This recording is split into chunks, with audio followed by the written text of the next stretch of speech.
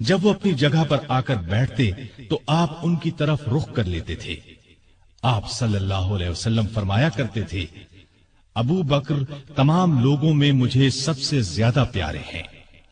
آپ صلی اللہ علیہ وسلم نے کئی بار انہیں جنت کی بشارت دی۔ ایک مرتبہ فرمایا، ابو بکر حوض کوثر پر میرے ساتھ ہوں گے۔ ایک مرتبہ نبی کریم صلی اللہ علیہ وسلم نے 10 صحابہ کے نام لے کر فرمایا کہ یہ جنتی ہیں۔ ان میں پہلا نام ابو بکر صدیق کا لیا۔ ابو بکر صدیق غریبوں اور محتاجوں کی بہت مدد کرتے تھے۔ اللہ کے راستے میں خرچ کرنے میں سب کو پیچھے چھوڑ دیتے تھے۔ اللہ کا خوف اس قدر تھا کہ حساب کے دن کا خیال آنے پر کانپ جاتے تھے۔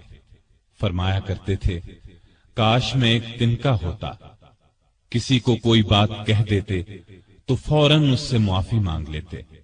لوگوں کو سلام کرنے میں پہل کرتے تھے۔ پرہیزگاری تو حد درجے کی تھی۔ ایک دن آپ کا غلام کھانے کی کوئی چیز لایا، آپ نے اس میں سے کچھ کھا لیا، لیکن کھانے کے بعد غلام نے آپ سے پوچھا، آپ کو معلوم ہے کہ آپ نے جو کھایا ہے وہ کیا ہے؟ آپ نے فرمایا، بتلاؤ یہ کہاں سے آیا ہے؟ اس نے بتایا کہ زمانہ جاہلیت میں ایک شخص نے مجھ سے کچھ منتر پڑھوایا تھا، یہ اس کی اجرت ہے۔ یہ سن کر ابو بکر نے اپنا ہاتھ منہ میں ڈالا اور جو کچھ پیٹ میں گیا تھا قے کے ذریعے سب کچھ باہر نکال دیا۔ مزاج میں بہت عاجزی تھی۔ خلیفہ بننے سے پہلے محلے والوں کی بکریوں کا دودھ دو دیتے تھے۔ خلیفہ بننے کے بعد بھی یہ معمول نہ چھوڑا۔ لوگوں کو بہت اچھی اچھی نصیحتیں کرتے رہتے تھے۔ فرماتے ہیں، مصیبت کی جڑ انسان کی گفتگو ہے۔ عقل مند کی پہچان یہ ہے کہ وہ زیادہ باتیں نہیں کرتے۔ سچائی امانت اور جھوٹ بددیانتی ہے۔ کسی مسلمان کو حقیر نہ جانو۔ جس قوم میں بری باتیں عام ہو جائیں تو اللہ اس کو مصیبت میں ڈال دیتا ہے۔ ہر اچھے کام کے ثواب کا ایک اندازہ ہے، لیکن صبر کا ثواب بے اندازہ ہے۔ گناہ سے توبہ کرنا ضروری ہے، لیکن گناہ سے بچنا اس سے بھی زیادہ ضروری ہے۔ اس دن پر رو جو تیری عمر سے گزر گیا اور تو نے اس میں کوئی نیکی نہیں کی۔ اللہ تعالیٰ اس وقت تک نفلی عبادت قبول نہیں کرتا جب تک کہ تم فرض ادا نہ کرو۔